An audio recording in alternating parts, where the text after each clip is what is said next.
Amigos del canal Oscar TV, aquí les Quiero muestro contárselos de una vez. Jaime que en Bailey va a este estar con canal nosotros tenemos toda la gran variedad de noche. videos. Para mí esto es como Espero jugar una pichanga contra que Messi. se suscriban y Creemos aquí que apoyen Jaime el Bailey canal. es el mejor entrevistador del Aquí les Perú y yo dejo soy un un calichín. muy buen video. Pero aquí vamos a ir para adelante, Cuídense. así que vean ustedes esto que va a estar muy interesante. Jaime, buenas noches, muchas gracias por venir. Te pido por favor un aplauso a quienes se han reunido aquí por Muchas primera vez a gracias. darte la Muchas gracias. No. Gracias, Mijael. Encantadísimo de estar aquí. Muchas gracias por invitarme. ¿Hace cuánto no venías al Perú? No, había estado recientemente. Pasamos las Navidades aquí.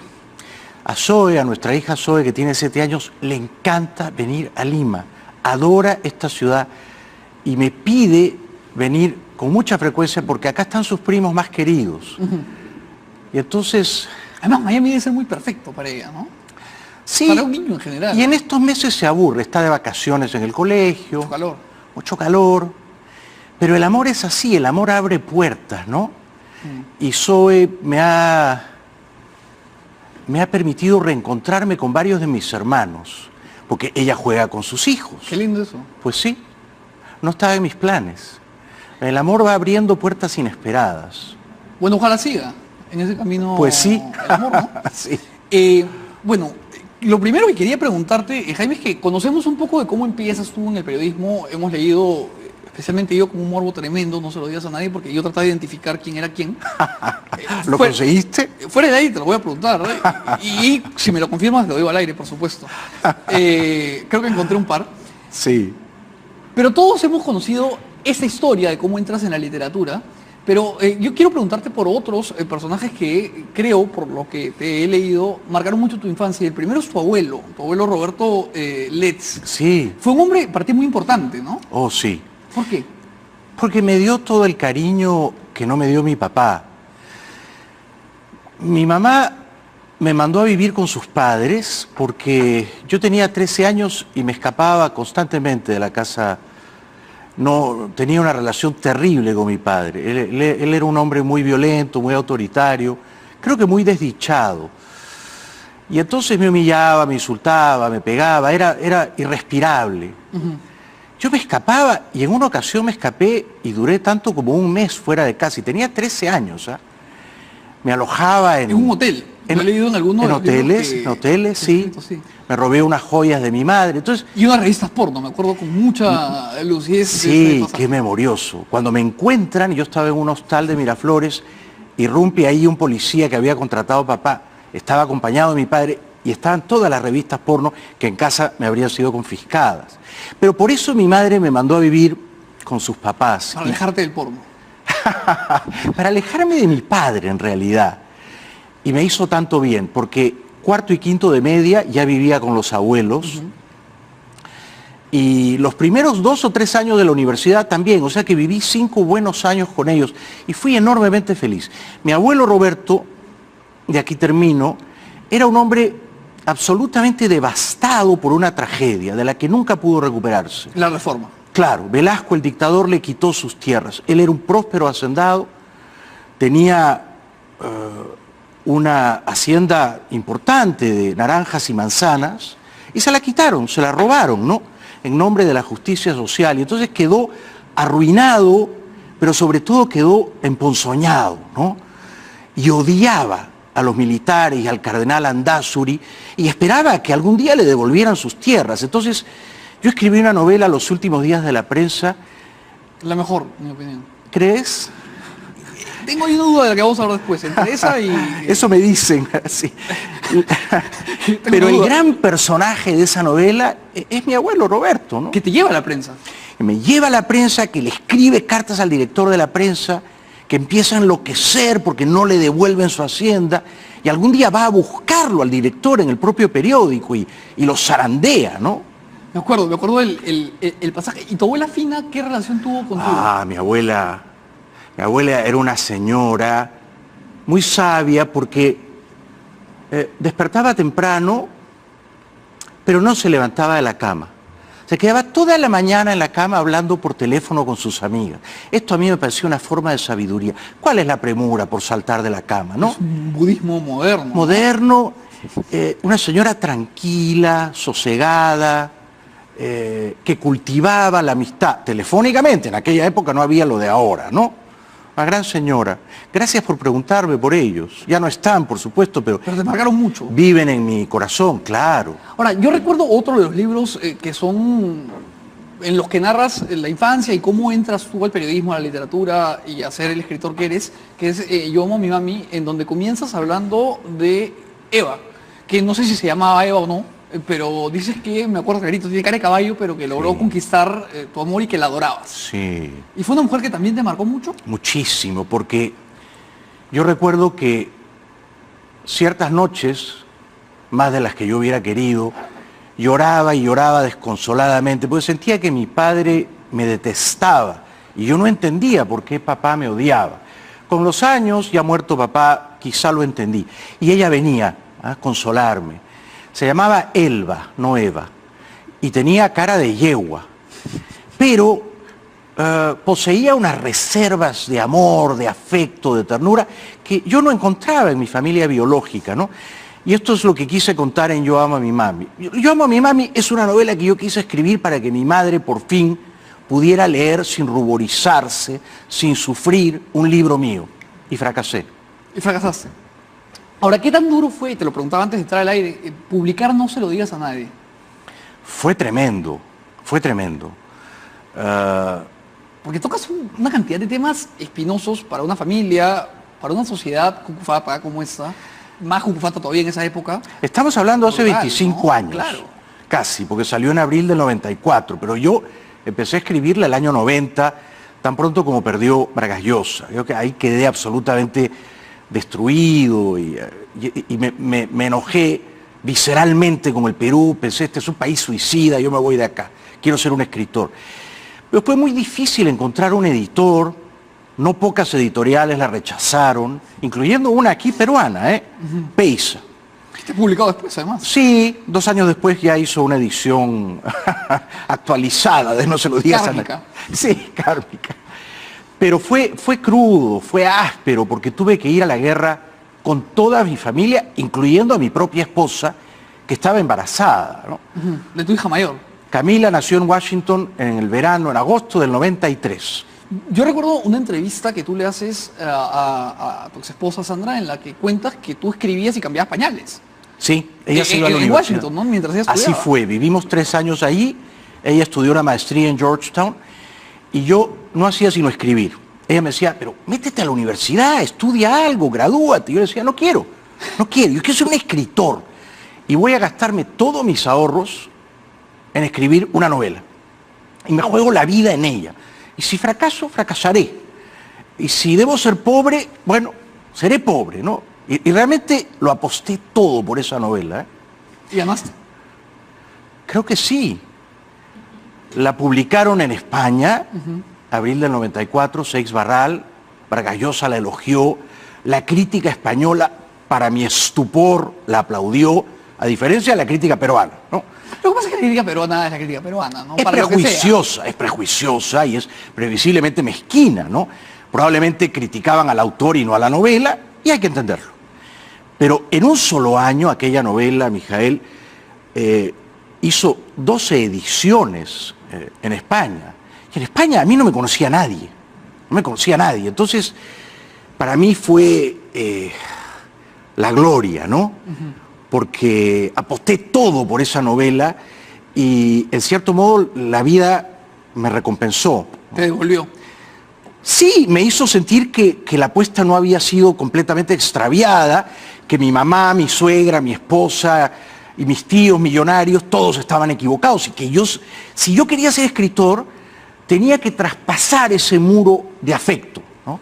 Y pelearme con todos ellos. Ahora, hay una cosa que es bien interesante, porque cuando uno hace televisión, y tú lo has hecho por tanto tiempo, de alguna manera hay una esfera de privacidad a la que uno renuncia y quienes nos permiten entrar a sus casas nos empiezan a conocer. Pero cuando escribes, el pudor es menor, Sí, ¿no? Porque tienes que irte desnudando y sobre todo, como escribes tú, con la tripa en la mano, sí, prácticamente hay gente que siente que te conoce, me imagino. con la tripa y a veces con la tripita en la Bueno, mano. eso siempre es saludable también. Sí.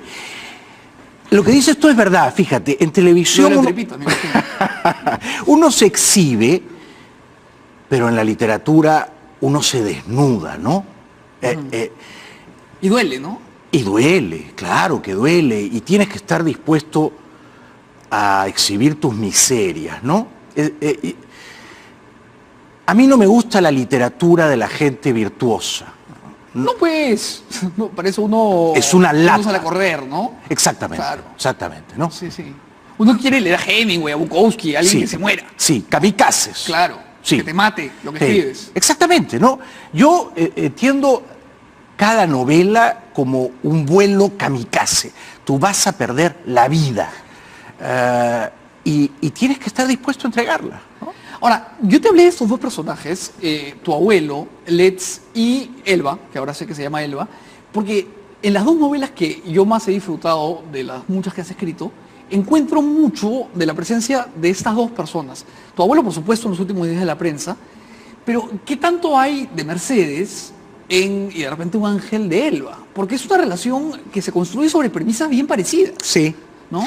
Es una gran pregunta y nunca me la habían hecho. Y Mercedes, que es un personaje capital en Y de repente un ángel, ¿no? Es el personaje. Es el personaje, es la empleada cuya madre la vendió por amor cuando era una niña a la familia de un coronel, ¿no? Yo la conocí a Mercedes, yo traté de encontrar a su mamá, no lo logré, me redimí de ese fracaso en la novela. La literatura es eso mismo, ¿no? Vengarte de las derrotas. Es volver a pelear lo que perdiste. Sí, exactamente, ¿no? Exactamente. Pero sí, digamos, tanto Elba como Mercedes, como otras figuras, en Yo amo a mi mami hay un personaje que es el jardinero, el chino Mario, Hawái 5-0. Esta era mi familia, Mijael, esta era mi familia. Yo era mucho más feliz con ellos que con papá. Yo le tenía pavor a mi padre, ¿no? En cambio, meterme en los cuartos de los empleados, del jardinero, de la cocinera, que era quizá el preludio de lo que luego es Mercedes en Y de repente un ángel, yo encontraba en ellos unas formas de complicidad, hasta musical. Escuchaban a Camilo VI, a Rafael, ¿no? Que no hallaba en mi familia biológica, ¿no? ¿Y tú crees que estas conversaciones en las que te imbuyes tan joven te dieron parte de la capacidad que tienes de hablarle a todo el mundo? Sí. Creo que ellos me enseñaron a escuchar historias. Para contarlas, primero tienes que escucharlas. El buen contador de historias tiene que ser, antes, un buen cazador de historias, ¿no? Tienes que estar dispuesto a vivirlas, pero también a escucharlas y meterte a los lugares prohibidos. A mí me decían, no, tú no vayas a hablar al cuarto del jardinero, del chofer, de la cocinera. No, ahí no se entra. Pero resulta que sí convenía entrar, que sí convenía... Destapabas un barril Bueno, de sí, hidrógeno mágico. claro, ¿no? Yo ahí empecé, siendo niño, a descubrir que las mejores historias había que ir a buscarlas en el armario, abajo de la alfombra, en los lugares prohibidos, ¿no? Ahora, el otro lugar en el que te refugias es en los libros. Sí. ¿Cuáles fueron tus primeras lecturas? Bueno, mamá, muy religiosa, Opus Dei, me daba libros Zócatela. de la obra. Somos dos. Y entonces, por No, somos supuesto... más, somos dos aquí. Pero somos más, eso descuida. Pero yo, en fin, leía Escrivá de Balaguer y... El camino. ¿Cuántas veces me han infligido el camino? Ea pues, señora.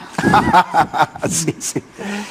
Y me sentía muy aludido, además, ¿no? Me sentía muy aludido. Oye, es una proclama a uno mismo, ¿no? Te dicen básicamente tú eres un soldado de Cristo y vaya usted a ser santo trabajando. Y a uno le provoca ir a arar o hacer algo con el cuerpo. Una faena, Claro, una faena. algo hay que hacer. Pero, no, yo recuerdo que mis primeras lecturas fueron las de Emilio Salgari, Julio Verne, grandes novelas de aventuras. Y luego ya empecé solito a desbarrar en la literatura de los grandes maestros latinoamericanos, ¿no? Mis padres no eran grandes lectores, o sea que ahí me ayudó mucho entrar en la prensa, en el diario La Prensa, con 15 o 16 años, ¿no? Esto despertó mi curiosidad intelectual y sobre todo me familiarizó, me amigó con las palabras. Con el sonido de las palabras. Claro, por supuesto. Con lograr la conjugación sonora.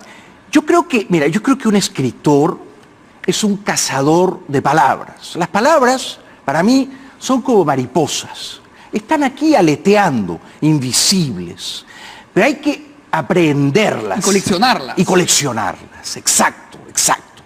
Y entonces, En la prensa yo me hice un coleccionista de palabras raras, a veces incluso un poco ampulosas. Yo tenía una columnita banderillas. Mi hermana mayor, que luego fue monja, me decía, pero escribes tan raro, escribes como un viejo, escribes unas palabras que nadie conoce. Eso pasa cuando uno entra a una redacción joven, Sí, ¿no? Y nos ha pasado a los dos, y ¿ah? ahí es la inseguridad que te Te lleva conviertes en un niño resabido, ¿no y crees? en un dantesco incendio, además, Y en todo al un mismo tiempo. dantesco incendio, Sin sí. tener la menor idea de quién fue Dante, ¿no? Sí. Eso viene después. Eso por viene supuesto. después. Claro, porque tú no sabes a los 16 años quién eres y de pronto estás en una redacción periodística que es mitad cantina, mitad burdel, todos borrachos, todos putañeros, todos locos. Y esto es mucho mejor que cualquier universidad. Por supuesto. Por supuesto, ¿no? Aunque en la universidad también están borrachos, putañeros y locos, ¿ah? Sí, pero son Oye. los profesores. Uno hizo lo que se pudo. Uno hizo lo que se pudo. Yo en la universidad me aburría pesarosamente, Mijael. Bueno, yo también me leí todos tus libros en vez de Código Civil. No sé, los profesores yo los veía y decía, pero son tan plumbios y tan casposos. Además, ¿saben más de la vida que nosotros? Tengo mis dudas. Lo dudo. Y además te jaló el hermano de Ismael Guzmán. Sí. Me acuerdo, además, y me acuerdo mucho porque a mí Sí. casi me jala también y me tuve que retirar, punto honorosamente del curso. Pero es que era un sádico, ¿no? Además era imposible el Sí, curso. Bueno, para mí sí. que no veo bien los números, pero esto de la lógica me resultó imposible en letras también. Sí, sí, era una emboscada, era una trampa ese curso, ¿no? Sí. Ahí lo llevé con alguien más amable. Y pudiste salir de él. Le hice ojitos a la profesora durante el ciclo y logré pasar matemática 0 y lógica. Pero es terrible, porque además yo no quería, yo decía que iba a ser abogado, pero por otra parte pensaba, Yo también solo me gradué, te graduaste. pero invertiste mejor tu tiempo, porque no soy Sí. abogado, ¿no? Bueno, porque uno dice, es que las leyes en este país son una ficción. La Constitución, bueno, la Constitución, entra un dictador, se carga la Constitución y escribe No, otra. es un vacilón, claro. No. Ya llevan 12, además. Claro, entonces uno dice, ¿de qué me sirve memorizar las leyes? La Constitución, el Código Penal, el Código Civil. Todo eso es ficción. Ficción. Si me voy a dedicar a la ficción, mejor hago literatura, Claro, más pero el otro divertido. costumbrismo puro, ¿no? Puro, ¿no? Y no ha habido en el Perú a nadie que se le haya ocurrido de repente hacer una enmienda. Sí. ¿no? O sea, cambiar un poquito una parte, como han hecho los gringos, por ejemplo, muy bien, y todo sigue Y caminando. preservar el original. Claro. No, hay que hacer la Constitución de nuevo. No, y además aquí quieren cambiarnos de constitución porque dos hombres se quieren casar, y en Estados Unidos, vamos, esclavizaron a medio país y con una enmienda lo arreglaron, y siguió la Tal República cual, caminando. tal cual. Aquí somos un poquito más formales, ¿no? Sí. Vanessa, ¿me has mandado un corte? Vanessa... Vanessa es la jefa. estricta, sí. Pero, Usted es el jefe, usted manda. pero no la escuché, así que sigamos conversando y si me cae algo, bueno, fue Vanessa desde arriba. Los peruanos no hemos podido con esto, pero quería regresar a los últimos días de la prensa porque cuando yo leí los últimos días de la prensa me pasó algo raro. Que lo leí tarde, porque usualmente uno lee a los escritores de manera cronológica en el sentido de lo que fueron escribiendo. Pero yo lo leí justo después de haber leído Conversación en la Catedral. Oh. Y me pasó algo rarísimo, que es que yo me encontré con Diego Balbi Mm, en la avenida Tacna Sin Amor, mm. en una crónica muy parecida Sí. a la que Zabalita Sí. abandonaba. Sí. ¿No? Entonces, ¿hay algún vínculo visceral, Totalmente. umbilical entre una novela y la otra? Totalmente. Sí. Primero hay que recordar a los lectores que la catedral no es un templo religioso, es un bar. Luego, Es tanto más divertido. Claro, ¿no? Santiago Zabalita, evidentemente, recoge la experiencia periodística de Vargas Llosa en la crónica. Evidentemente, ¿no? Pero el gran personaje, yo no sé si es Zabalita, para mí es el padre, Fermín Zabala, bola de oro. Gran cabrón. Tan cabrón, tan admirador del dictador Odría, de Cayo Bermúdez, que se esparza hacia allá, pero sobre todo gay en el closet, ¿no? Amante del sambo, del chofer, del sambo Ambrosio, ¿no? Entonces, a mí esa novela de Vargas Llosa me deslumbró, porque yo me llevaba fatal con mi padre. Mi padre, por supuesto, era todo menos gay, ¿no? Nunca se habrá acostado con un sambo, se habrá acostado con alguna samba seguramente, ¿no? Pero esa novela era una herida. La novela de Vargas Llosa es también... ¿Una herida a ti? ¿Una herida a la sociedad? ¿O a los dos? Es una herida que tocó la mía propia, ¿me explico? Porque Sí, claro. yo ahí entendí que Zabalita era Mario y Fermín era el papá. Nunca me atreví a preguntarle a Vargas Llosa si su papá tenía esas pulsiones homoeróticas. Creo que nadie se lo ha preguntado. Yo creo que nadie se lo ha preguntado. Todo el mundo le dice, ¿y cuándo se jodió el Perú? Sí, ¿no? claro. que ya es una pregunta tan manida que debería estar prohibida, ¿no? Pero nadie le ha preguntado... Y además tiene un problema con los verbos, ¿no? Y con los tiempos, porque yo no creo que haya estado de jodido en algún momento, pero... Claro, habría que preguntar cuándo dejó de joder. Que es tiempo futuro. Sí, nunca. Pero yo dije, bueno, entonces se puede hacer literatura a partir del rencor al padre, ¿no? En los últimos días de la prensa no está mi padre, está mi abuelo, y la relación entre Balbi y su abuelo es fraternal, linda, ¿no? es linda, pero la prensa es la crónica, el dictador que expropió las tierras... Es Velasco y Esodría. Y eso, Velasco y Esodría, o sea que hay unos parentescos, evidentemente, ¿no? Y como te digo, cuando yo entro al libro y me encuentro con esta redacción, como tú has dicho, hecho un bullying con gente muy culta, Sí. pero muy borracha, y este personaje anticomunista, entrañable, formidable, de los últimos días de la prensa, yo tenía todavía muy fresca la idea de Santiago Zavala caminando por la avenida Tacna y mirando los avisos descoloridos y los cañitas gritando en la mañana, y sentí que era como el mismo, una secuela, digamos, del mismo feeling. Sí, son primas hermanas, ¿no? Si no es una osadía por mi parte decirlo, pero yo sí creo que son novelas desprendidas de redacciones periodísticas y de la locura, de la fiebre y los trastornos que las invaden. Que las invaden, exactamente. Las invadirán para siempre. Claro. Del mismo modo que me atrevería a decir, y de paso enviándole un gran saludo y un abrazo, que Yo amo a mi mami es una novela tributaria de Un mundo para Julius, ¿no? Creo, a su manera, y con sus distintos matices. Come moles. Sí, con bemoles, ¿no? Ahora, cuando tú hablas de la locura de una redacción periodística, y esa es una pregunta que probablemente me cueste un par de jalones de orejas, dos, de hecho, ¿qué es más loco, la televisión o un periódico? Creo que un periódico, Pero es más lindo, ¿no? mucho más. Eso me va a generar un problema, pero... Bueno, tú estás ahora en la redacción de Perú 21. Es mucho más, a mí me parece que el periódico a la antigua, ahora todo ha cambiado, los jóvenes ya leen los periódicos en la pantalla, ¿no? Ya no lo compran en papel. No, yo lo vuelo. Tú lo hueles y te manchas los dedos de tinta, yo también. Y no hay nada como correr al kiosco y encontrarte, ¿no? Claro, claro, es tan lindo eso. Pensé que era un poco más tarde, así que seguimos conversando. Y estamos hablando de tus libros, de tu vida y de cómo se mezclan. Pero ahora quiero hablar un poco sobre el Perú contigo, porque de alguna manera tu literatura también ha navegado con la historia del Perú y ha estado muy vinculada con la televisión, y estábamos hablando de las redacciones y de la locura, y uno respira, ¿no? Al país desde una redacción, digamos, con una nariz distinta. ¿Cuáles han sido los años más felices de tu vida en el Perú? Esta es una pregunta que nunca me habían hecho, ¿ah?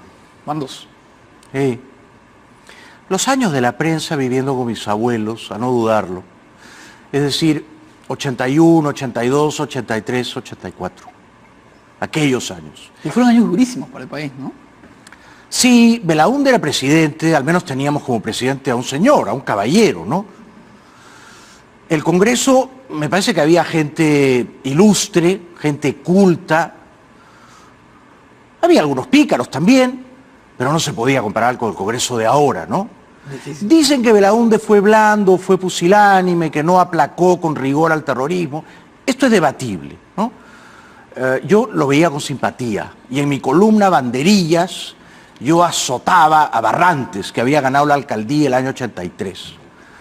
Y ya entonces era un periodista de opinión. Por eso a mí me maravilla que después me critiquen por haber atacado a Humala, por ejemplo. Yo digo, pero yo he sido periodista de opinión desde que tenía 15 años. Yo me fui a la guerra con Alan García en abril del año 85. Yo tenía 20 años y me echaron de la televisión todos los años en que él fue presidente. Entonces, no le puedes pedir a un periodista de opinión que no dé su opinión, porque precisamente nos pagan para darla. Ahora, eso no significa que acertemos siempre o que nuestra opinión sea la verdad, ¿no? Pero esos años fueron felices, los primeros 80s. ¿Y periodísticamente fueron los años que más se llenaron también? ¿O disfrutaste más enfrentarte ya al fujimorismo o las elecciones del 2000? Bueno, periodísticamente fueron años muy enriquecedores, porque yo estaba rodeado de muchachones muy brillantes, Federico Salazar. Trabajan todos aquí, creo. Claro. Mario, Mario Ghibellini, Enrique Gersi, Carlos Spa, Freddy Chirinos, Iván Alonso, un brillante economista. Quizá el mejor del Perú. Para mí el mejor. Sin duda. Cuando yo soñaba con ser presidente, Iván era mi ministro de Economía, sin discusiones, ¿no? Gran economista liberal. Entonces, yo aprendí mucho de todos ellos y de los pesos pesados del periódico, don Arturo Salazar, ¿no? Periodista legendario, admirable, Enrique Chirino Soto, Elsa Arana Freire. Gente muy culta, ¿no? Claro, eran periodistas cultos, ¿no? Que habían estado con Pedro Beltrán, que se conocían la historia del Perú. Entonces, yo aprendí muchísimo. Esos 3, 4 años que estuve en la prensa, los primeros era feliz e indocumentado. Yo tenía 16, 17 años. Y me daban una columna de opinión. ¿Tú te imaginas lo que era para mí ver mi nombre impreso en el periódico? Y yo iba al colegio, yo estaba en quinto de media. Mi padre mandó una carta ceñuda al director del periódico y le dijo: ¿cómo es posible que Jaime Bailey firme la prensa? Jaime Bailey soy yo. Tuve que firmar Jaime Bailey Letts. Muchos años después, creo que mi padre comprendió que Ya no era Jaime Bailey. él era el papá de Jaime Bailey. Pasa. Pasa, ¿no? Ahora, cuéntame una cosa. Cuando tú hablas de estos viejos profesores, ¿qué es lo que eran, no? Viejos periodistas, Claro. como Arturo Salazar Larraín. Claro. Yo lo conocí una vez, entró a una redacción digital y se le aguaron los ojos porque no sonaba. Porque las laptops no suenan. Claro. Y me acuerdo haberlo escuchado decir: oye, esto no suena, ¿no? Esto no es un periódico. ¿Qué cosa crees que a la generación nueva de periodistas que hoy toma la posta le falta? Quizá leer más, no la actualidad, pero leer más la historia del Perú, ¿no? Leer a Basadre, por ejemplo, ¿no? Que escribe lindo, además. Claro, prosa maravillosa, ¿no? García Belaúnde, Mariátegui, el primer Aya de la Torre, con todo lo equivocado que podía estar, y el segundo también, que era más sabio, ¿no? Pero, De los 30 años. claro, ¿no?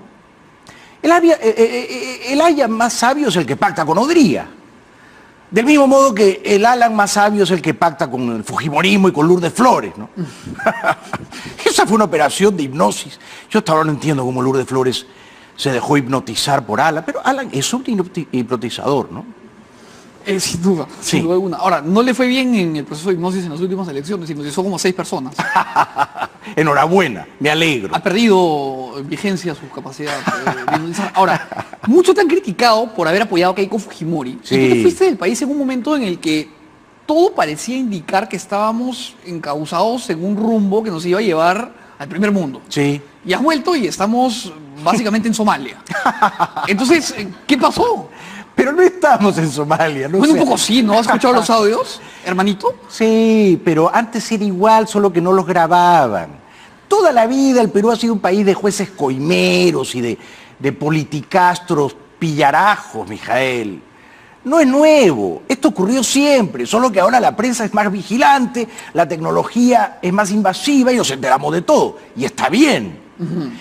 Pero mira, no somos Venezuela, no somos Bolivia, podríamos estar peor. O Nicaragua, ¿no? Por eso, nos gustaría ser como Chile.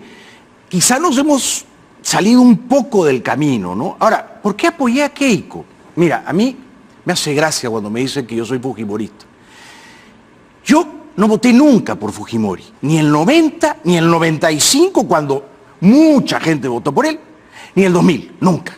Luego, en los 8 años largos en que él fue dictador, yo me largué de este país. Yo no quise hacer periodismo en este país, porque no me sentía libre, ¿no? Nunca fui un adulón del dictador, siempre lo llamé un dictador. Tú puedes ver en La República, diario de izquierda, progresista, me sacaban en portada el año 2000, y yo decía: Fujimori es un dictador, su reelección es ilegal. Entonces, que a mí me vengan a decir que soy fujimorista. Fujimoristas son los que medraron de la dictadura de Fujimori. Pero lo que pasa es que está muy de moda decirle fujimoristas a quienes no lo fueron. El otro día le decían a Cecilia Valenzuela fujimorista. Y yo decía... Cecilia fue la primera en decir que Fujimori era japonés. Y La encontró el echaron de grupo Canal Colina. 9 por eso. Claro. Entonces, por eso te digo, a los jóvenes periodistas de ahora yo les diría: lean la historia del Perú, para no repetir los errores. Y además, estaba bueno ser antifujimorista en la dictadura, ¿no? Por eso, exacto. Entonces, yo nunca me subí al tranvía de Fujimori, y hay que ver la cantidad de gente que se subió, ¿ah?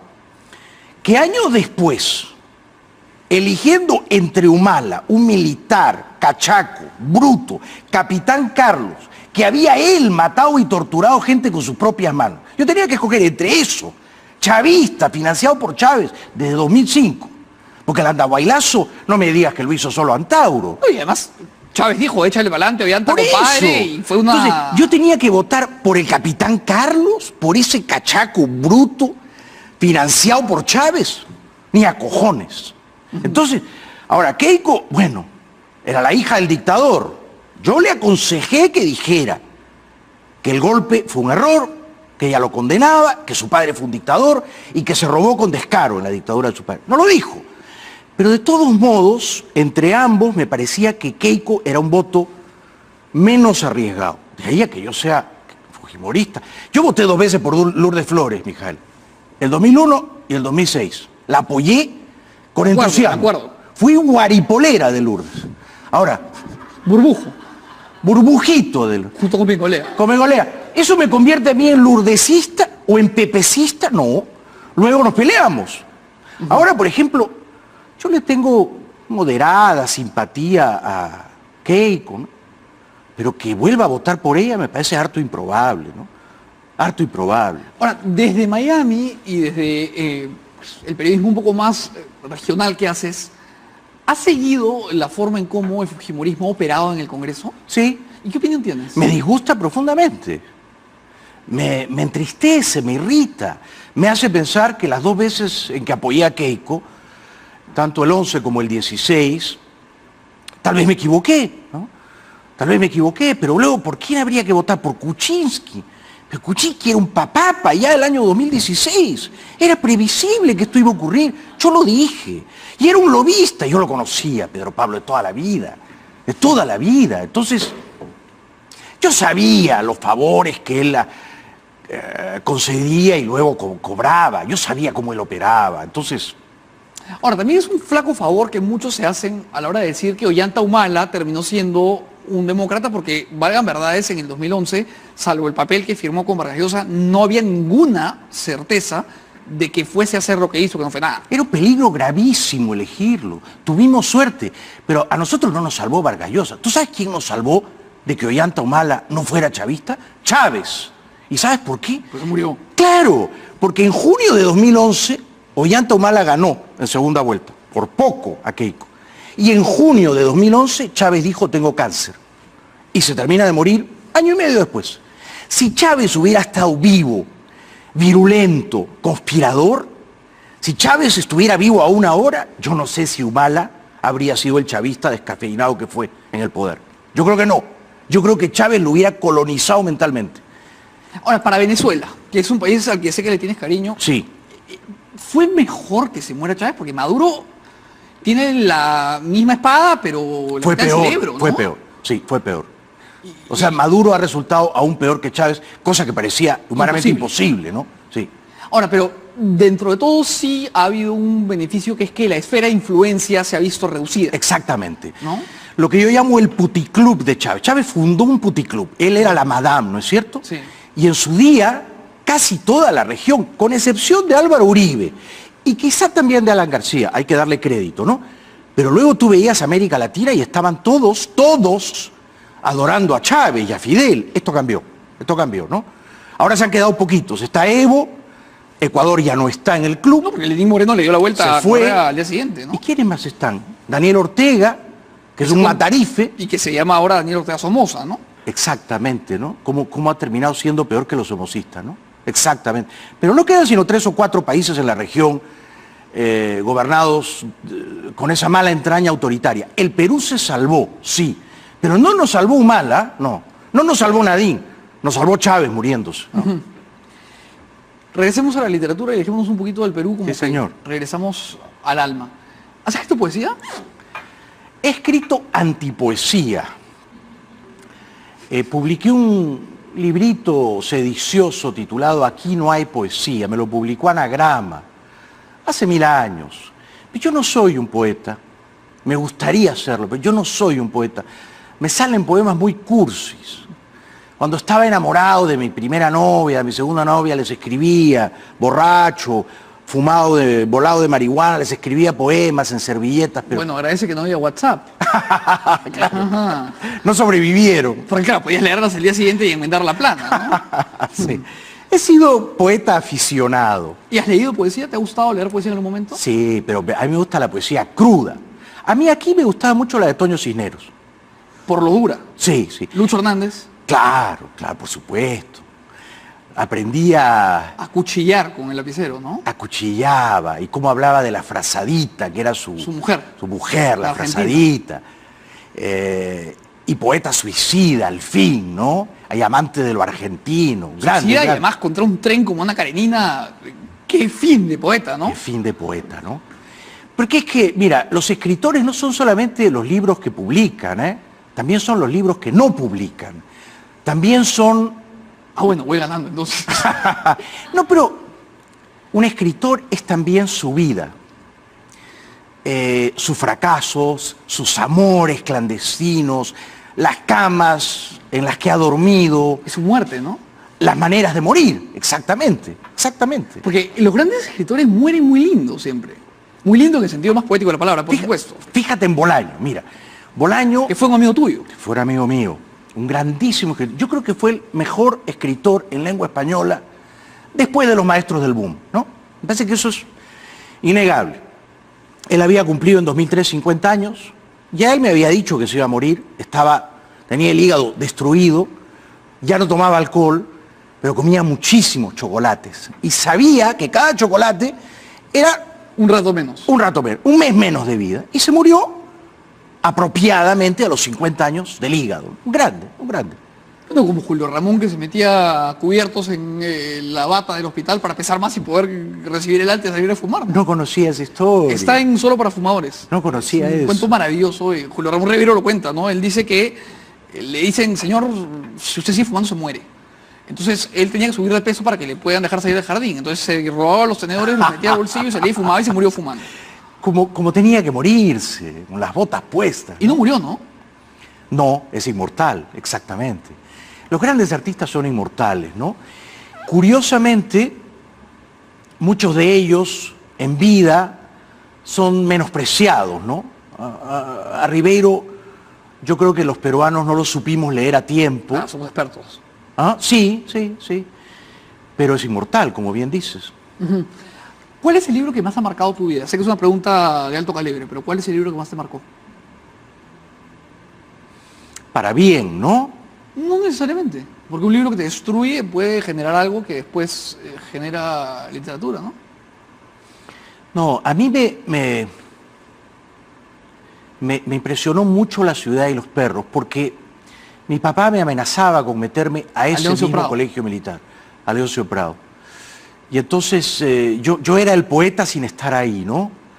Y Le veía... escribía las cartas a los amigos. Sí, sí, y mi padre quería que yo fuera militar. Pensaba, me va a violar el colegio militar entero.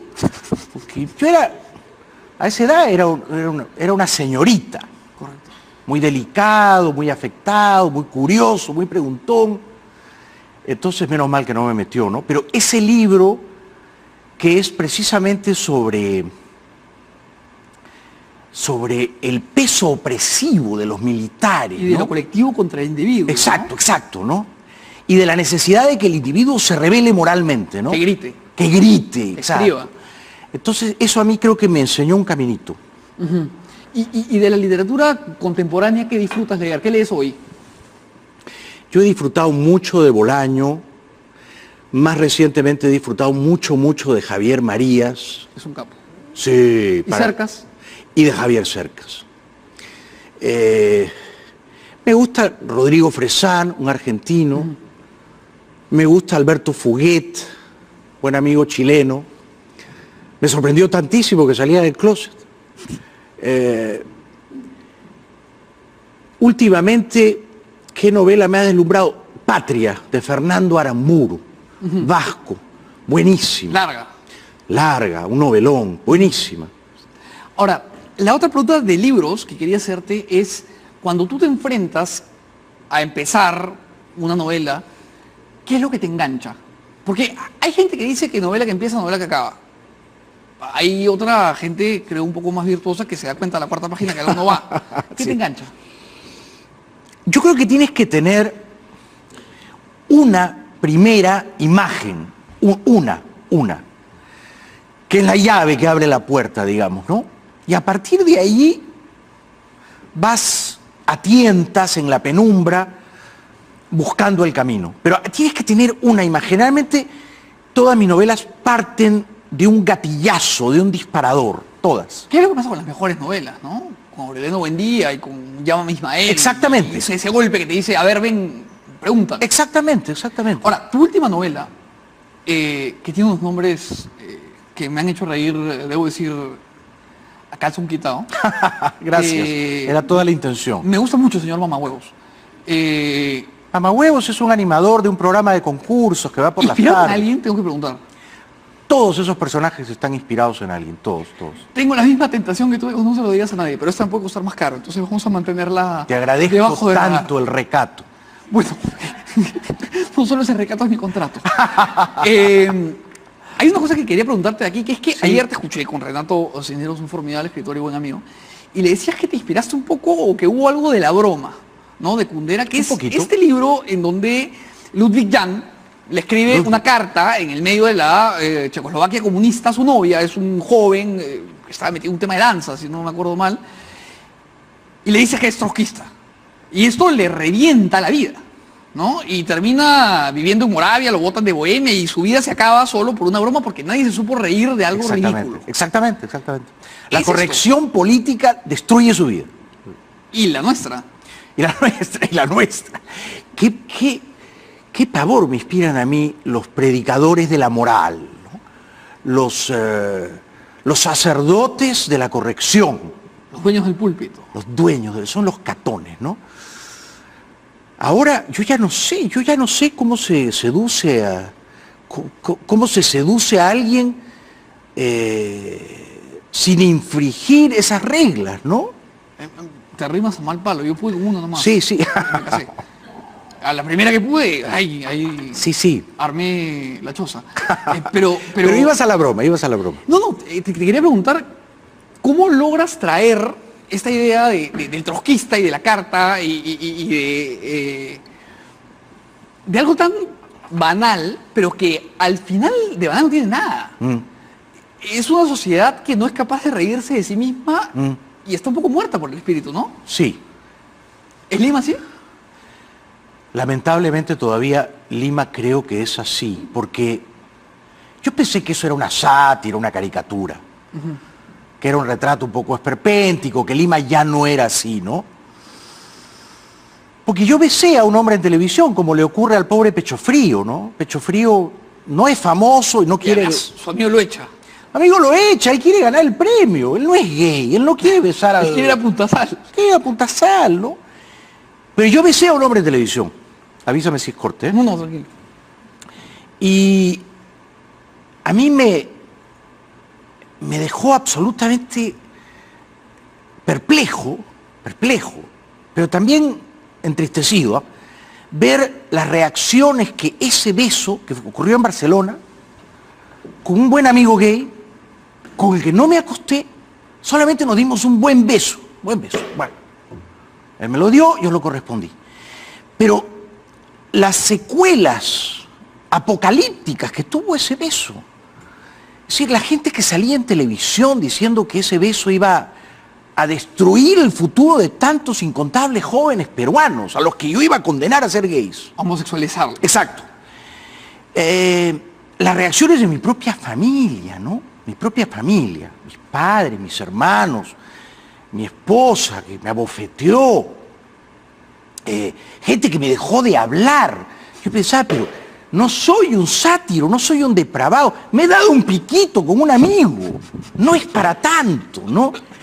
Entonces, a Pecho Frío le ocurre eso, o sea, él va a un programa de concursos, el animador lo combina a darse un besito, se da un beso, gana el premio, y ese beso le destruye la vida, le cambia la vida, ¿no? Lo hace famoso, y él va a descubrir que la fama corrompe tu vida. Es lo que reclama la presencia de Jaime, pero vamos a terminar nuestro segmento literario preguntándole cómo conociste, Jaime, a Borges.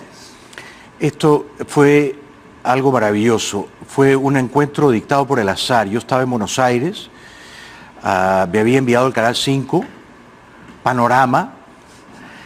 El camarógrafo que había viajado conmigo era negro, entonces yo caminaba por las calles del centro de Buenos Aires con un negro muy guapo y todo el mundo sospechaba que el negro y yo éramos Fermín Zavala y el Sambo Ambrosio. Que no éramos amigos. Pero tú sabes que no hay muchos negros guapos en Buenos Aires, llaman la atención. Y de pronto veo a Borges con María Kodama. Yo estaba leyendo las obras completas de Borges, ¿puedes creer? Tenía en el hotel el libro completo. Y entonces lo empiezo a perseguir como un cholulo, así dirían los argentinos. Pero imagino que no fue difícil, era ciego el hombre. No fue difícil, Claro. Era ciego, iba con bastón, tomado del brazo de María, entran en una confitería. Lo seguí 2, 3 cuadras. Y entré, me presenté y le dije, soy peruano, soy periodista, me gustaría entrevistarlo. María Kodama me miró odiándome. Como Yoko Ono. Claro, vete. Pero Borges, con una humildad adorable, me dijo, ¿cómo no? Siéntese, vamos a conversar. Y así fue. Y entonces el camarógrafo empezó a grabar y me dio una buena media hora. ¿Y es la entrevista que más recuerdas? ¿La entrevista que con mejor recuerdo llevas? ¿O hay otra que te haya ocupado un espacio más especial? No, las entrevistas con artistas, con escritores, siempre son las La mejores. entrevista ¿no? que hiciste a Sabina fue formidable. Sabina, por Esa ejemplo. fue inolvidable. Gracias, Mimo. gracias. Y con reloj de por medio, me acuerdo. Me regaló un reloj, pero Sabina o Serrat, Calamaro, Charly García. Y Fito te gusta, ¿no? Fito me gusta, pero políticamente no tanto, ¿no? Se volvió medio K, ¿no? Mucho, muy Pero su caro. música, Su música es inobjetable, es un gran artista. Entonces, las opiniones políticas de los artistas no importan. no pueden ser lo que quieran. Igual que Claro. Silvio, ¿no? Por eso, Que ¿no? hace la revolución desde un Mercedes. Silvio y Pablo y Neruda. Neruda era senador del Partido Comunista, pero Neruda era Neruda, ¿no?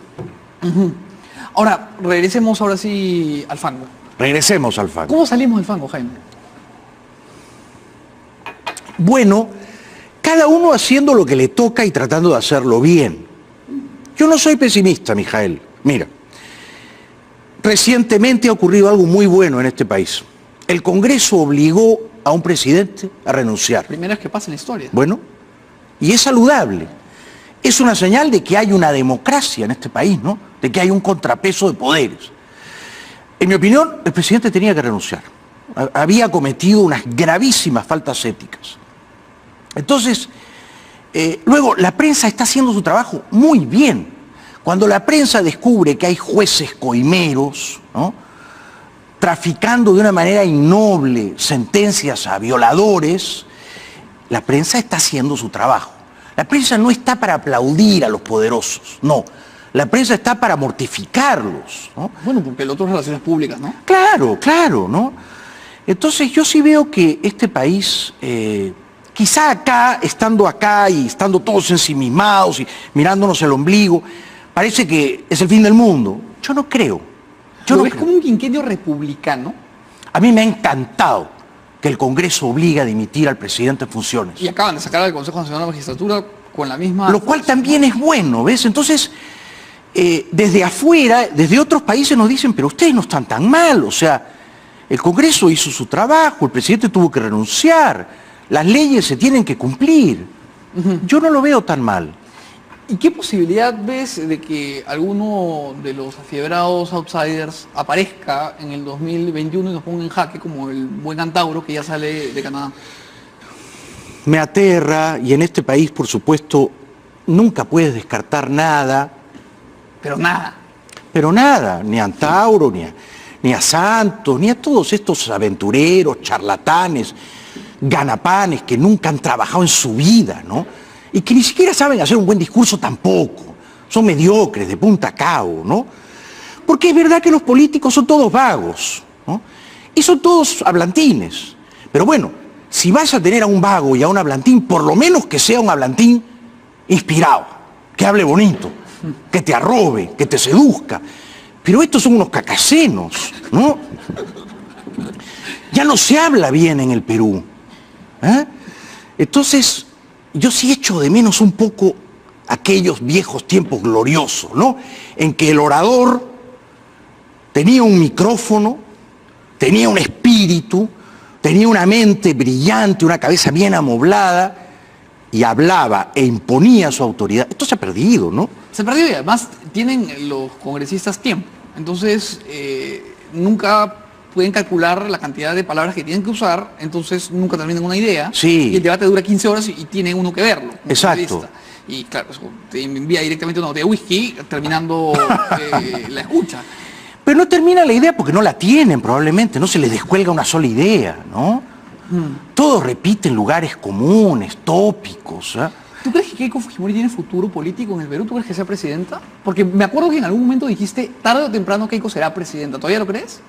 Es probable, yo no la daría por difunta. Todavía está en carrera, ¿no?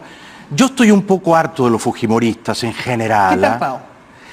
No sé, esta pelea familiar de Keiko con Kenji, ¿no? Un shownato. Grabándose con relojes y lapiceros y enviando congresistas espías y... Yo digo, no sé, Kenji quiere ser presidente del Perú. Yo a Kenji no lo contrataría para ser portero de un gimnasio. Yo sí, porque va al gimnasio, no sabes cómo el hombre, no lo has visto fornido es. Sí, pero qué atrevimiento este muchachito ser presidente del Perú, ¿no? No, Toledo ha sido presidente, ¿no? Sí, bueno, pero... Y ahora está en Walmart. Entonces la vida le ha sonreído porque se levantó 9 palos y le echó la culpa a la suegra y está en Walmart. Entonces el mensaje... Qué increíble, ¿no? Sí, claro. Qué increíble, ¿no? Pero al final de cuentas, oye, ¿por quién vamos a votar? Yo he votado 2 veces por Keiko. La verdad, no me veo votando una tercera vez por ella.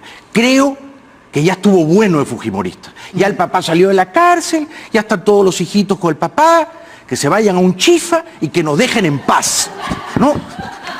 Pero ¿qué vamos a estar sufriendo? Las intrigas, las desavenencias, las guerras de guerrillas entre Kenji y Keiko, es una cosa impresentable.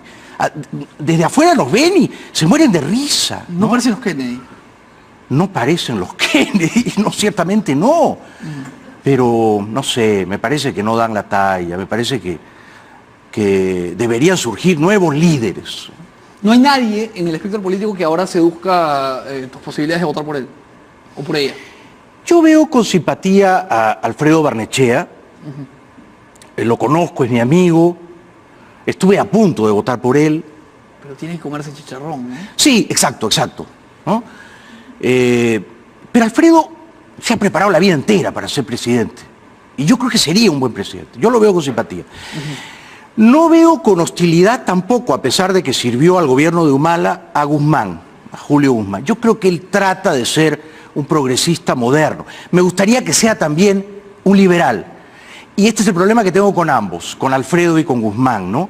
No sé si son de verdad liberales, ¿no? Es que uno peca del liberalismo que le falta al otro, ¿no? Porque Alfredo es muy liberal en lo civil, en lo social, pero hablando de economía quiere expropiar un par de cosas. Exacto. Y Julio Guzmán es liberal en la economía, pero quiere marchar por que no puedan casarse la gente. Y entonces uno dice, exacto. Por eso te digo que no estoy entusiasmado con ninguno. ¿Y Verónica? Perdón que te interrumpa. Mira, yo no quiero hablar mal de ella porque creo que el Perú necesita una izquierda. Hay gentes ilustradas de derechas en este país que pretenden que la democracia peruana no tenga izquierda, que desaparezca la izquierda, que todos seamos de derecha. Tal cosa no es posible, ¿no? Entonces, y yo por eso apoyé en su día a Susana Villarán. Han pasado 8 años, ¿no? Porque me parecía que Susana era un intento valioso de modernizar a la izquierda peruana.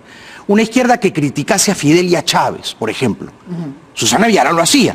Una izquierda que fuera libertaria, o sea, pro gays, pro aborto, pro marihuana. Entonces, yo quiero que la izquierda peruana sea democrática, sea moderna y sea, en lo posible, liberal. Que también le falta eso a la derecha. Que también le falta, por supuesto, a la derecha fujimorista. Por eso te digo que yo estoy hasta las narices del fujimorismo. Porque son... tú ves a los congresistas fujimoristas y yo no me siento representado por ellos. Son todos tan profundamente trasnochados y conservadores, ¿no? ¿No nos representan o nos representan demasiado bien? Nos representan demasiado bien. Representan a la mayoría. Me queda un minuto. Sí. Una de mis fuentes me ha contado que en algún momento esa fue tu canción favorita. Te la voy a poner y te voy a hacer la pregunta del $1.000.000. Vane, por favor, ayúdame con la canción. ¿Qué será? ¿Qué será? Me han contado que tú quisiste ser jugador de fútbol. Todos sabemos que eres escritor. y que en algún momento tentaste la idea de ser presidente. Vane, ponme la canción que estoy quedando un poco parada. Si pudieras elegir entre ganar el Mundial y levantar la copa, que te den el Nobel o que te pongan la franja, ¿qué eliges? Ganar el Mundial toda la vida. Yo soy futbolista frustrado. Yo sueño todavía, Antes que el Nobel. toda la vida, antes que el Nobel. No digo ganar el Mundial, ganar la Copa América el próximo año. A las órdenes del flaco Gareca. Que no se vaya, ¿no? Que no se va. Señor Gareca, lo necesitamos. Lo necesitamos mucho.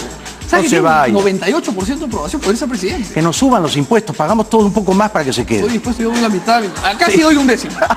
Sin ningún problema, Jaime. Ha sido un gusto formidable. Todo estar con mío. nosotros. Me habían hablado maravillas de ti y has superado mis expectativas. Tremendo Eres cumplido. un gran periodista y un gran conversador. Te agradezco muchísimo por A ti, eso. a Les ti. pido un aplauso a todos y un aplauso, por favor, a Jaime. Muchas gracias, Muchas gracias. muchas gracias. Y a ti, Y Mijael. regresa, que te extrañamos en la televisión. Volveré pronto, Hay que gracias. hacer un poco de barullo. Volveré.